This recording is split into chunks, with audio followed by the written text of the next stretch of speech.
C'est une histoire classique, hein, l'histoire d'un gars qui fait des conneries et puis qui se retrouve en prison. Et là, j'étais tombé la dernière fois, c'était pour un camion de cigarettes. Et il m'était passé devant, je l'ai pris. Voilà. Tu l'as braqué? Je l'ai un petit peu braqué, ouais. Et je me suis fait arrêter après parce que je me suis fait balancer par le roadseller. Ouais, je me suis retrouvé en prison. C'était où en prison? J'étais en prison de Baumette. À Marseille. Et en prison, à un moment, j'ai fait une rencontre avec un gars qui, au départ, n'était pas trop mon style. C'était un Marseillais.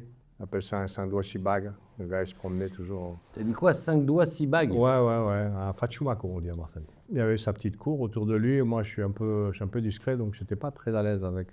Mais il était gentil, il n'y avait pas de souci. Hein. Et un jour, je me suis retrouvé au mitard. Au mitard, c'est la prison dans la prison. Parce qu'ils avaient trouvé un chargeur de portable. Je ne sais pas ce qu'ils faisaient là, d'ailleurs. Dans ta cellule? Et au mitard, on n'a rien. On n'a pas de.